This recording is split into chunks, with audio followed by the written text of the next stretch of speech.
every single event that I've had the pleasure to attend. And I want to thank Dalton and Trey for inviting me to be here tonight. My name is Danny Clancy, and I do want to correct one bit of, we'll call it hyperbole, that as I was being introduced tonight. Yes, I do run and have opened a full-service cannabis business law firm.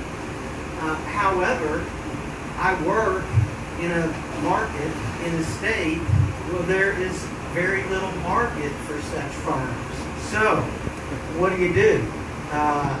What you do is you tell your wife 10 different ways, honey, I'm not quitting my day job just yet.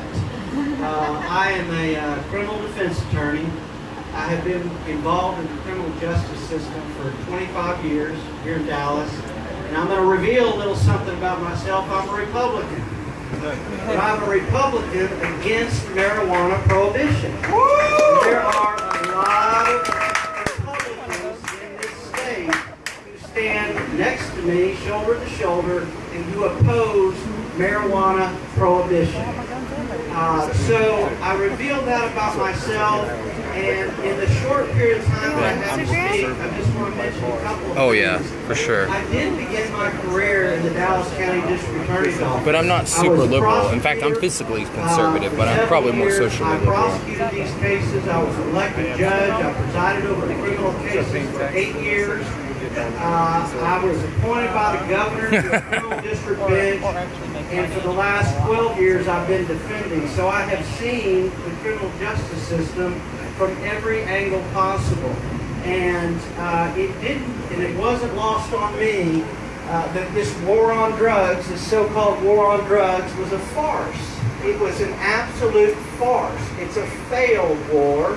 And it's a real simple argument for me anyway, when we start talking about the legalization of marijuana. It's a real simple argument.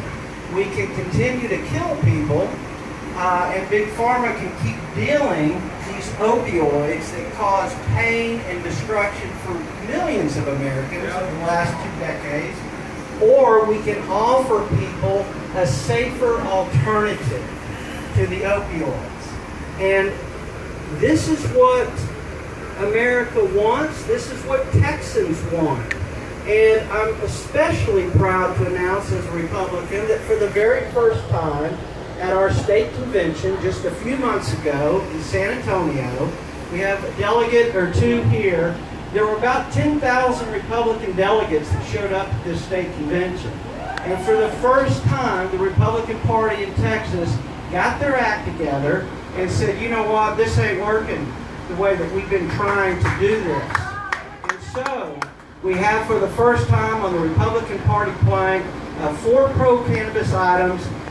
One is decriminalization for individuals caught with small amounts. The other is the legalization of hemp as a new industrial crop available to our Texas farmers. 3 is rescheduling marijuana at the federal level, which should have happened 30 years ago. People don't know that the federal laws that were written and the Controlled Substance Act was written in 1970, almost 50 years ago. And it's way past due that marijuana be taken out of a category sitting next to heroin, cocaine, and methamphetamine.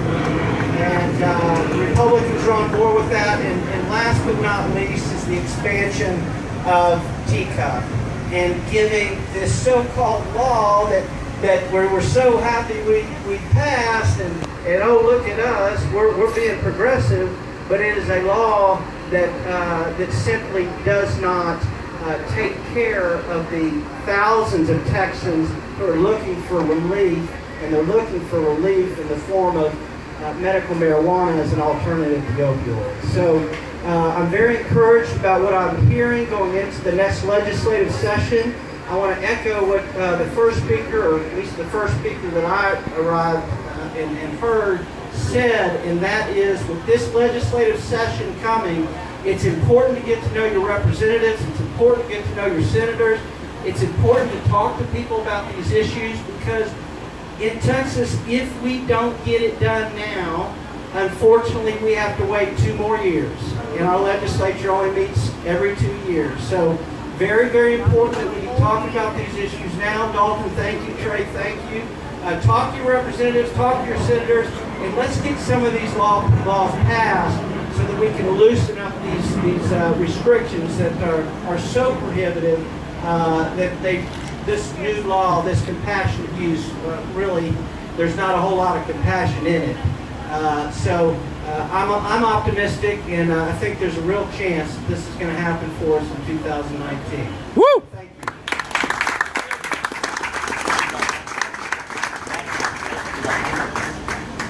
And here's Holt Davenport with Holistic Extracts. Hey, what's up guys? My name is Holt Davenport, CEO and founder of Holistic Extracts. So what I do here in the state of Texas is we actually do manufacture CBD hemp products here instead of, getting it white labeled and other things out in Colorado. And so like many of you, I approached it as I want to get involved in the cannabis or the hemp industry. What do I need to do first? And so basically the first thing that I started doing was indulging in research, seeing what is available here in the state of Texas as far as, can I do a manufacturing, can I just sell it, or can I just market it? I mean, what can I really do? And through that, just indulging in research for months on end, I found that there's not any kind of strict regulations put on the place of Texas because there's nothing to tell you what you can and can't do. And so that's what we're hoping with the Farm Bill of 2019, that it gets at the federal board so it can be up to the state of Texas to determine if we can grow it out here or not. And so with that said, I mean, there's a lot of people looking to get involved in the industry here and not knowing the first steps. And so, I mean, with that, you just got to start somewhere. I started my business going to a farmer's market just north of the Metroplex. Are you okay? About $200 worth of products, and everybody told me I'm crazy, I don't know what I'm talking about.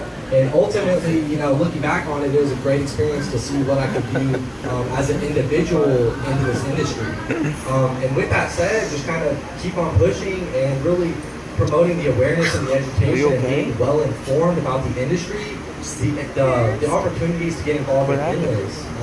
There's a lot of issues right now as far as the CBD and hemp side. I mean, there's a lot of banking regulations where you can't even have a bank account, let alone a payment processor, which is hurting the industry as a whole because, like y'all here out in Colorado, California, it's a cash business, and ultimately, how are you supposed to get help and funding when you can't even have a bank to store that, let alone a credit card swipe to take these transactions.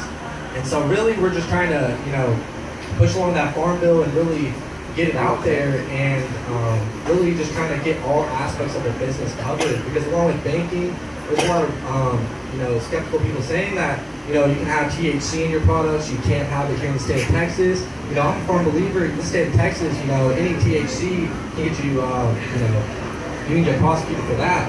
And so it's having like-minded people in the industry, whether it's an attorney like Andy Clancy, a finance guy that knows the ins and outs of the industry, whether it's medical professionals, educating the consumers. You really do need a whole solid foundation to really be a business out here in the industry. I mean, you can't just do this on by yourself. And I mean, with that, there's countless people out here today that, have an important role that they could, play in this industry, whether, you're a marketing firm just pushing in the online sales and whatnot. You really can find your niche in this marketplace and really capitalize on that. And like I said, you just have to start somewhere. You can't be too cool to go out to a farmer's market like I did. I mean, you gotta find somewhere out there to start your journey in this, other than just showing up and voting and whatnot. Because this kind of networking solution is where I met plenty of people that really help boost my business and boost the industry as a whole. And with that said, you can really make an impact in this industry if you really do put forth the effort, the knowledge, and the skill set that you have and apply it to this 110%. And like I said, being one of the first Texas manufacturers of CBD hemp oil out here, we're really trying to build the industry here. Once the Farm Bill passes, we're hoping to build up a farm out here, extraction on site, so we can be a full vertically integrated business out here in Texas and show people that us Texans can do it right. This is our state. This is our industry out here. So we need everybody to get on the same boat and really start pushing this to keep it in the state. I mean, with that said, if you have any other questions, anything in the CBD hemp industry, I'd be more than happy to help anybody out here, kind of connect contacts together, anything like that. But I appreciate everybody coming out here. This is a lot of great support. Thank you guys so much. I'm more embarrassed than hurt. And last but not least, everybody welcome Robert Head from Blue Court Farms. Alright, how's everybody doing tonight? So, give me a little bit about who I am. I have a company called Blue Court Farms. I'm a grunt. Still a grunt. I used to be in the soul. I used to be in the Army. And but I spent about 5.5 years in the Army. 29 months of those 5.5 years I was deployed. So, spent a lot of time in combat. And one of the things I learned in combat, those would be some of your closest friends you'll ever receive. Let's fast forward. I was on a bunch of pills, just like most vets were. Knees bothered me, back bothered me, bad dreams at night, was on a CPAP machine, you name it, all sorts of issues. Switched over to cannabis and it all alleviated it. And I thought to myself, I was such a better father. I was such a better husband. I went out and I would listen to my child instead of yell at my child. I was more interactive with my daughter. I was more concerned about that relationship because I knew it was going to be important, not now, but 20 years from now. And if I kept on the course that I was on, I was not going to be there in 20 years. Now, I may not be there in 20 years now, that's probably going to put me in federal prison, but that's a different story. I'm kidding about that. And one of the reasons I wanted to, need it closer? Okay. Louder, okay? All right, you guys asked for it. One of the reasons that we started Blue Court Farms was that we wanted to do something great, but to do something great requires you to make money, right? You got to fund greatness, it doesn't just happen. So the idea behind it was that we would manage the business side of farms. My business partner that is now in Maine, we have Pleasant Mountain Organics. It's a medical marijuana farm. We have 3 caregiver licenses and we grow 90 plants and we have it's a full-fledged farm, 2 greenhouses and everything of that nature. We're in the midst of finalizing our construction and get everything ready for the first big harvest. So we've been able to do quite a bit, and we started this and we broke ground in April, and here it is in August. So we made quite a bit of traction, and that's really good. The point of Blue Court Farms is to make sure that we handle the business side of farms so farmers can concentrate on growing the crops they need to grow. It took them 6 hours to water the plants today. Okay? There's only 2 people on there. It's not a big farm. It's a small farm. And that's one of the reasons that I'm here talking to you guys today, is not necessarily about what you need to do to get your business running, and not what you not want to do, but you need to understand that just because I'm able to do it there, does not mean the same steps that I took will work for you. It's just a complicated industry. It's not like what you thought it was going to be when you get into it. It's very difficult. You're not going to get your banking like you wanted to. You're not going to get the deals that you wanted to. If you're making a shit ton of money, which is great, I love that, you're going to have to learn how to bank it. And it's very difficult and it's expensive. This is not what you guys think it might be. It is fun, it's exciting, there's nothing wrong with that, but don't make the fantasy, don't be disappointed in the reality when you get the fantasy, okay? So, one of the things I think is so important, if you're going to do, whether you have a farm like me, or you decide to make a website, or you decide to make an organization, or you decide to make bongs, or you might decide to do t-shirts or applications, or be a media personality, or whatever it is that you decide to do in this industry, you need to make sure that you focus on that one thing. Because a lot of guys get in this industry and they say, I want to do hemp, and then I want to do cannabis, and I want to do medical marijuana, and I want to do extracts, and I want to do, we put a little kitchen over here, we can make this and that. Those things will come, but if you try to focus on too many things at once, you're never going to accomplish the first thing you should have gotten out there to accomplish in the first place. Be wary. Be wary of people who you relate with. Your team should be your weak points, and you should be able to identify your weak points. You need to be honest with yourself. This plant, it has done one thing for us, sure has made us honest with ourselves. All right? We realize how much we need it. We realize our expectations may be a little misconstrued. Maybe we rethink things. when we smoke this plant, or we ingest this plant, or however we take this plant. There's a reason why that happens. Nature wants you to think. Nature wants your brain to be firing off on all possible receptors. So be honest with yourself about who you are, what your strengths are.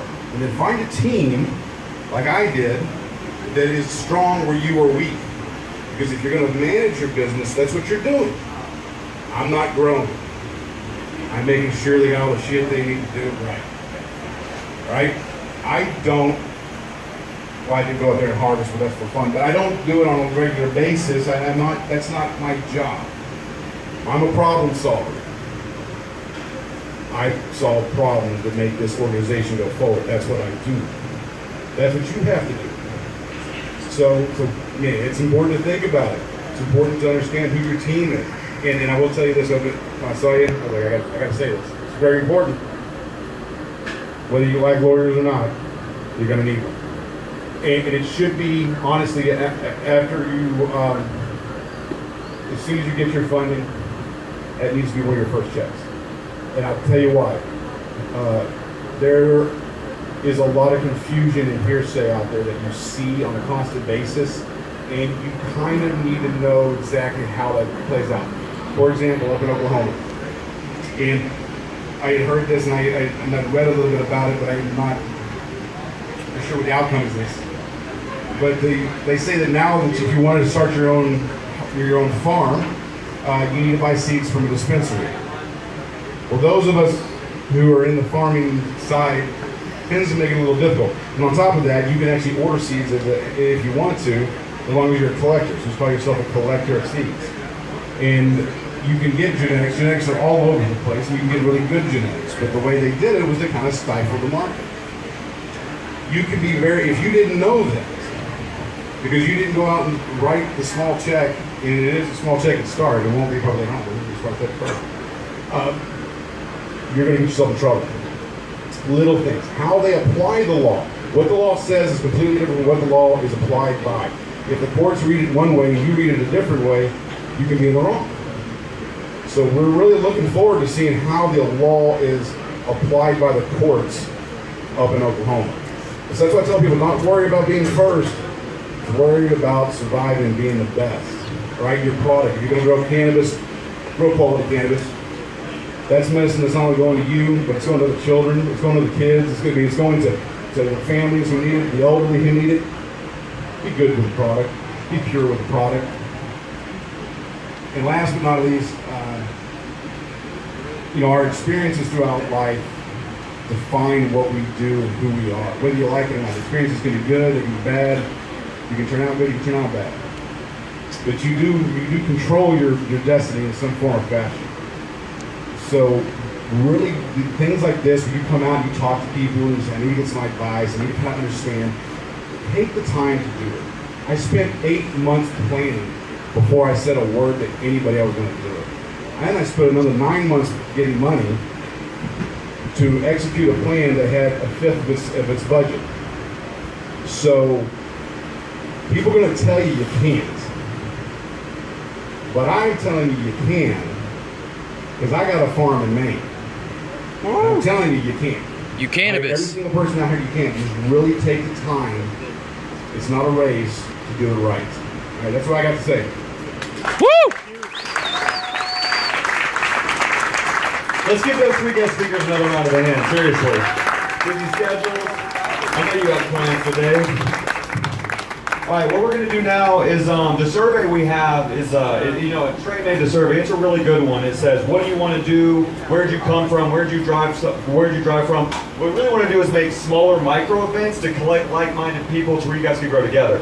So what I'm going to do, if you didn't get an Eventbrite ticket, then I'm going to pass this around. And if you could put your email address on it, we'll make sure you get the same survey as well. Okay, so while the 3 guest speakers are going around, this will be passing around. Without further ado, if the 3 guest speakers and Austin want to come back up here, what we're going to do is run questions back and forth. Who's first? Who's got the first question? Who's shy? Here we go, my man right here. Hold on. We only got 1 mic, so we're going to work with it. Which one of you guys needs an edible chef? No, what's funny is it's market of that. I think it's an outstanding market. Edibles is huge. It's really growing, and you're seeing it in California and all over the place. I think they make like pre-prep meals and all that other stuff, but there's gonna be all sorts of stuff. I mean, you see what on Netflix they got that one show. You're gonna I love it. I think it's a great idea, and it's a good way to get medicine into food that people do not want to smoke. They don't want to use brownies. Maybe they have a specific diet. So I think it's a great idea. Yeah, it is going to be good. Also, who has an Instagram account? Raise your hand. Right now, look up Booties and Newbies. They are located here in Dallas. Foodies and Yeah, doobies. definitely with the Foodies edibles, that's a and huge market. doobies. Everybody loves to do that. Foodies a good way to and get involved in doobies. the edible side right now is infusing products with CBD oil. There's a lot of people that do that on a regular basis right here in Texas as well. That's actually where I started with CBD infused gummy bears, and through that I kind of went into the whole medical approach. There's a huge market for that, and like I said, just getting out there and starting to work with it. You need to get a tripod. Hey, we got a quick announcement from Ms. Zartler, who's kind of famous if you guys don't know her. But, Hello, I just want to make sure everybody here, if you could go get on your phone and Google who represents me, find out who your state representatives are right now. November 6th is a very important vote, and we can move on this and make actions happen right now. If y'all want to put your drinks down and do who represents me. If you have any questions about any of your representatives, most of us up here are pretty aware of who is pro-cannabis right now at our state legislation.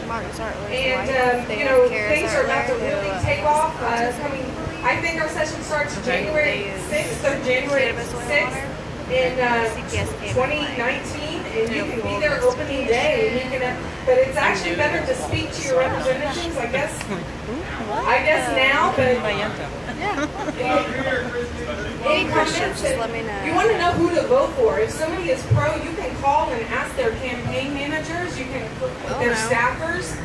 But it is very important. I live in Pete Sessions District, which is District 32. And if anybody wants to talk to me about him, I will be happy. I flew to DC in May to speak with him, and he did not show up for his appointment, and they chastised us for being angry for not meeting with him. I just wanted to show him a video of my daughter, Kara Zartler. She's on Facebook, and she punches herself, and we give her treatments by vapor. So, I'm willing to talk to anybody. Does anyone know if they're in District 32, Pete Sessions? Yeah. Well, let's talk. Colin Allred. Colin Allred is pro, and he is an attorney. He's like 34, 36, and he used to be Former NFL player. He's a former NFL player for the Tennessee Titans, and I've been told by his staff members that he is pro medical cannabis and probably onward. So here's another gentleman. I just wanted to follow up what Christy said. We don't want to bore you to death about this, talk about politics and our representatives and our senators, but the reality is it's our politicians that will make this happen for us, and then if they don't know that we're asking for it, then they don't know to go fight for us. But the point that I want to make, I think is an important one. Yes, you need to talk to these folks, and yes, you need to know who's pro-cannabis and who's not, but timing is everything. And right now, a lot of these candidates are running a campaign, and they're just fighting to hang on to their seat. So timing and trying to get to them right at this moment and start talking to them about this issue, you might get a chance to talk to a staffer, but the reality is they're campaigning right now, and they're hoping to win and retain their seat come November. After the election, we'll know who's in place. And after the election, at least as far as the state legislature is concerned, there will be pre-legislative session bills filed in November. So the point I'm making is timing is everything. Know who your representatives are. Know who the senators are that represent you. Talk to them, but you might want to wait until after the election because they may not give you their full attention today. Well said. I really appreciate it, Christy, for making that announcement.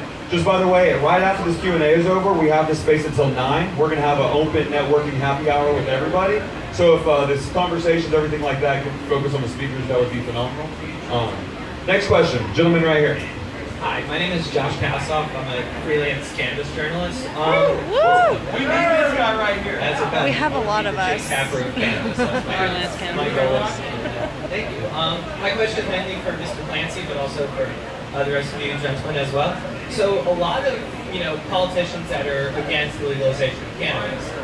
Oh, can y'all hear me? Hello? Okay. So a lot of the politicians that are against the legalization of cannabis, they almost refuse to see it from any other angle, regardless of medical, regardless of recreational.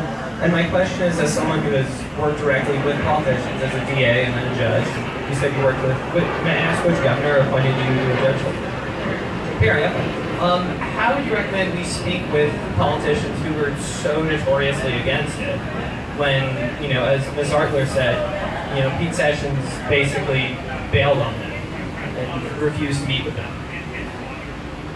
I think that the answer to that is I plan to go to my representative and my senator, state rep and state senator, and I plan to ask them to poll their constituents. And I think if they will poll their constituents, now you got to know what jurisdiction you're in, you've got to know what district you're in.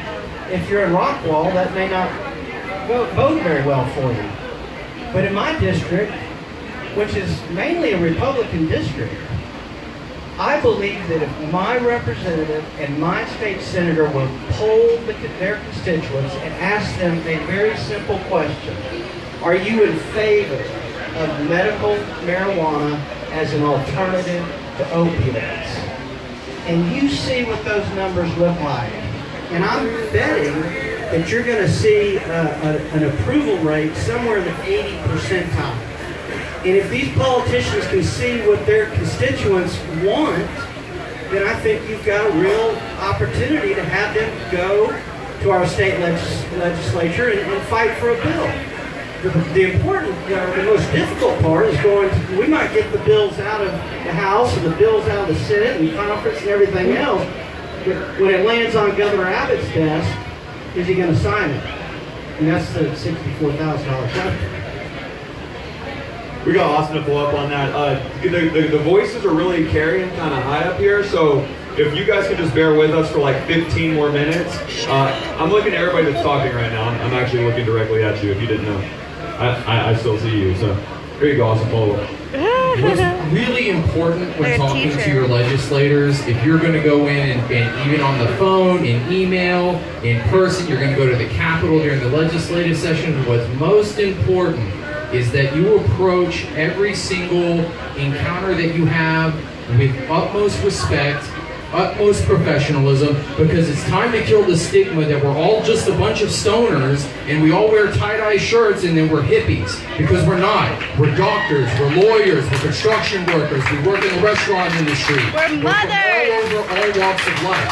So when you meet with people, make sure that you would treat them with the same courteous respect. I don't care if it's Pete Sessions, who's the most prohibitionist a-hole in the entire country.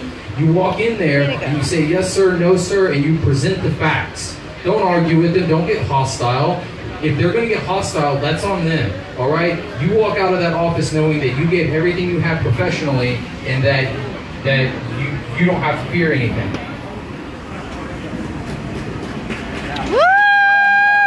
Hello. My name is Joseph. I own Integrated Organics in Salton here in Texas. I own Integrated Organics here in Texas, my consulting company. I also own MBR, Martin Block Rich Big Growing Company in Oklahoma, and Gasman Distribution Company in Oklahoma. So my question for you is, since we're just getting to the business, and I got a call from my fiance on the go, we just made an application to grow, so we should have our license. Our license has been filed. We'll have it at the end of the month. Woo! So what is the top 3 things you would recommend me doing when we get our license?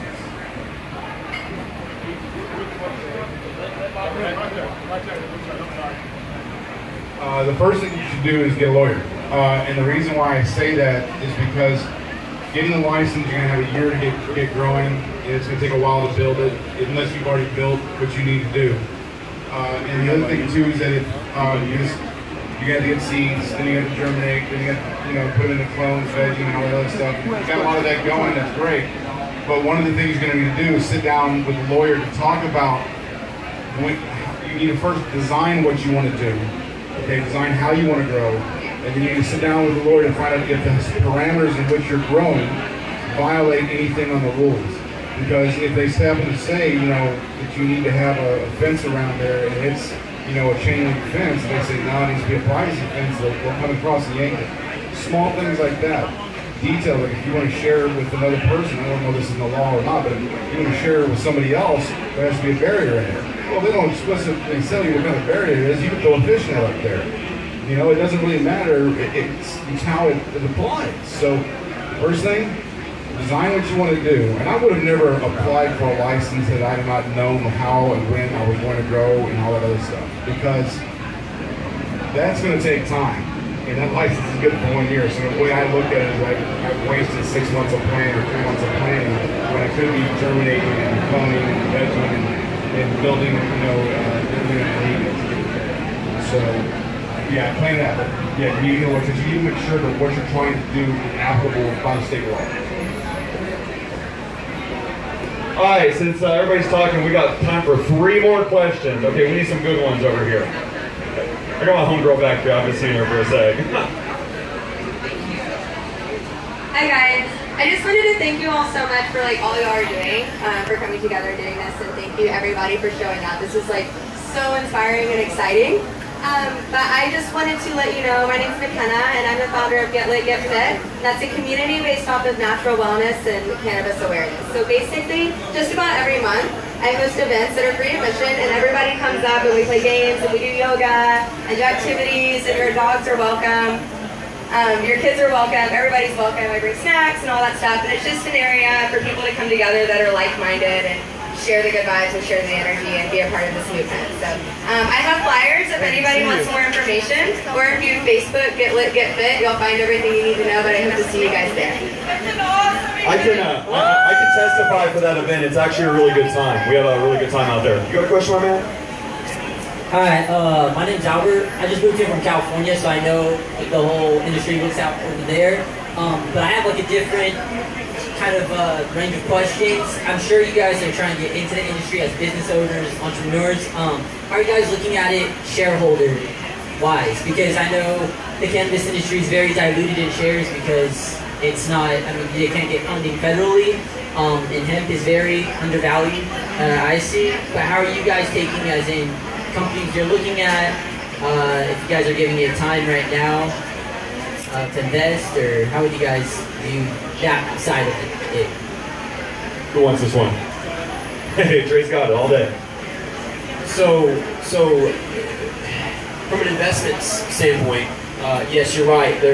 Everything's perspective right now on and speculation on the cannabis stocks. As far as running a business and being an entrepreneur and possibly going public with a company, in my opinion, you have to have the right infrastructure to do so. And there are many different ways now today to raise capital. It doesn't just have to be through an IPO. There could be crowdfunding, angel investors. There's many different ways to raise capital as a business. If you all are interested in doing businesses, I would exhaust all of your options in raising capital.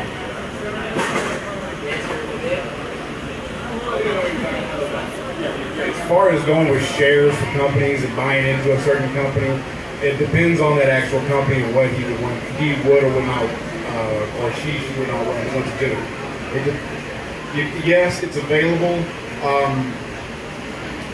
but I believe that a good way to start, as far as going public, that's really, really risky in this industry. I don't necessarily agree with it right now. I think in the future it's a great way to earn capital. But at the same point in time, it's so volatile right now. One day you could get, you can get a couple $100 grand, and then the next thing you're like, oh well, we lost all that.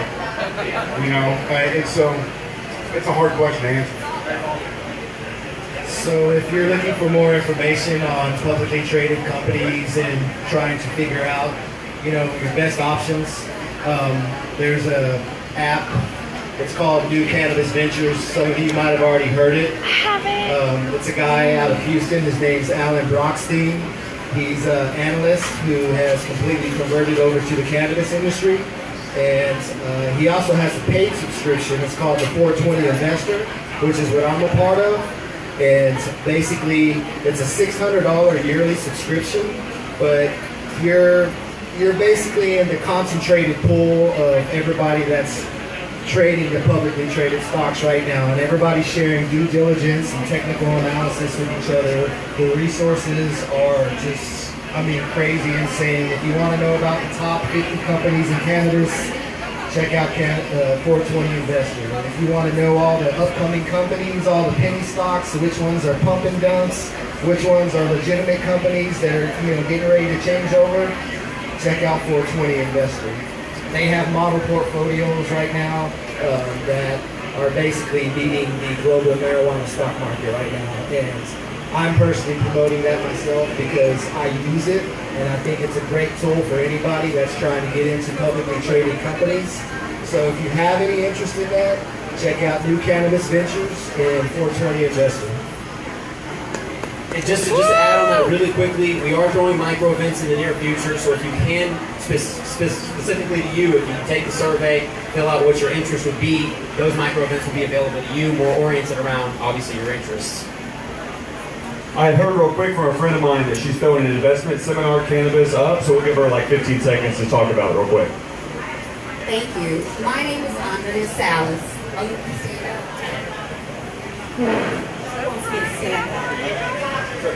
Okay, talk closer. My name is Andrea Salas. I've been in the industry for about 5 years. Some of you I know, and some of you are new to me. I brought the original Women Grow organization here.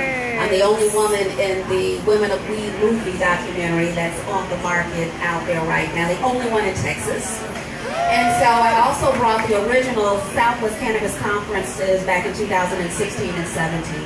And so to answer your question with regard to the investors, we're going to have a comprehensive investor forum on September 13th. It is going to be very limited because of the information that will be there. I personally, with my company, Health Waste Systems, we raised over $375,000 in about 3 months. Boom. So the money is there because it never sleeps, and it's always looking to land, most especially inside of this industry. So if you are, I don't know where you are, what the guests look like, Dalton, whether or not they are novice or if they are sophisticated inside of cannabis, you're welcome to get some information and register quickly. It will only be open to 12. And so we'll have my personal investors there from Montana and in California, but it will be a comprehensive with regard to stocks, penny stocks, how to be register inside of the security inside of this industry, what particular deals are currently active out there if you're wanting to drop some money, but it doesn't sleep. So thank you, Dalton. Thanks for sharing. We got a really good question over here right now. Okay, I'm definitely not against marijuana. However, what I don't understand is the difference between marijuana and industrial hemp. I mean, I do understand the difference. But industrial hemp produces CBD that does all the same medical benefits that marijuana does without getting high, no psychoactivity. And I would think that that would be so much easier to get legalized, to grow the hemp, etc., versus marijuana. All right, I consider myself a big-time hipster, so I love to take this. There's a couple awesome statements you made, a couple kind of discrepancies. CBD can come from marijuana as well. There's a lot of different terpenes, there's a lot of different compounds in the cannabis that also help. There's like how many types of different compounds, Brooks? Like 30, 40? There's so many different types of thousands, over 400 types of endocannabinoids, different types of compounds that help different ailments. So when you limit it to that we know of, we're still learning as we go. So when you split them apart and say you only want CBD from non-THC compounds, you're really limiting the medicinal effects. We haven't even got a chance to study it. Now, if we study these compounds and they're bad and we don't need them, then we'll make them illegal. But to make it to where we cannot study them, it makes no logical sense. So really kind of the brass tacks of your question was, why don't we focus on hemp? Thank goodness some Republicans got their heads in the right places. Senator Mitch McConnell, Majority Leader, is the one that put out the hemp farming bill. This is a Republican bill, like it or not, and it's going to federally legalize hemp and all the CBD and all the medicinal purposes. Next month. Now, this month. If it doesn't happen by the end of September, we got a lot of issues. We're gonna figure it out. The legalization of industrial hemp is imminent. Now we can focus all of our efforts on marijuana. Okay, don't stop hitting up your Congress people, but the hemp work has most likely been there. Now we need the politicians to vote the way they need to. Marijuana is what we really need, because take it from patients that you'll meet here that people have spoken to. We need full plant medicine. Yeah. There is no, oh, hemp, oh, this, it's cute. Yeah, it's bullshit that hemp was made illegal, it doesn't get you high, but we need medical marijuana for our patients as well, not just hemp. How many more questions do we have in general real quick? Can I just get like a quick tally count? We got 2, we got 1. All right, we got these 2 questions. A gentleman right here wrote a book that he can hold up right now if you want to hold it up. If you want to come talk to this gentleman about his book, as you can tell, we have some big-time characters in this room tonight. These aren't just people that want to learn about the industry that saw let's get high at tacos and tequila. There are real industry players here that you can make real industry connections with. That it's time to go. We got 1 question. How many? We got only 2 more questions. How you doing? I'm Vincent Crowley. I'm Maxify Life. I'm right here, right in between. We're a CBD company, and right here with Holistic Tracks. I'm on the veteran side. I'm a veteran. I was medically retired last year, full disability, 100%, all the way across the board.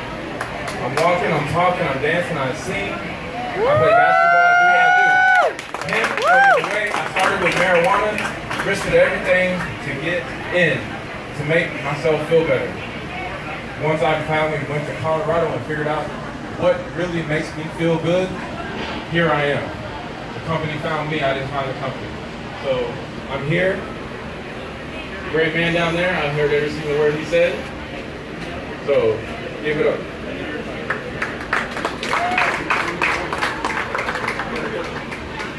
I'm gonna follow up with you after.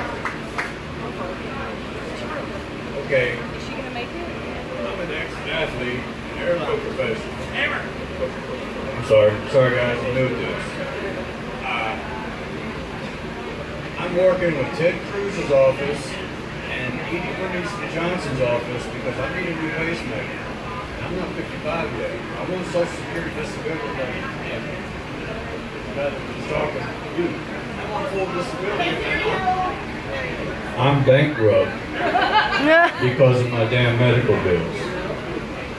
I'm asking Edie Bernice Johnson and Ted Cruz if medical marijuana, which has saved my life, is covered. I'm now working with Humana. I played football at the University of Louisville. I speak 6 languages. I want to get involved. I'm here. Anybody want to talk to me? I have media outlets. This is only the 2nd time I'm spoken. I lost everything because I broke my back at American Airlines.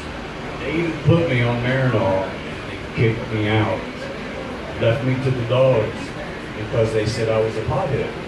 They also said, you're an opioid freak because I took 6 Dilaudid and 4 Valium a day. Hey man, I used to play football. I was a power lifter and a bodybuilder and worked on the ramp in 110 degrees. I was tough as hell. I can't get out of bed now. My first wife left me because she told me that I was a dopehead, opioid freak. I can't walk. My son-in-law introduced me to concentrates. I wake up in the morning, I use concentrates. Last October, I got off every opiate and benzodiazepine.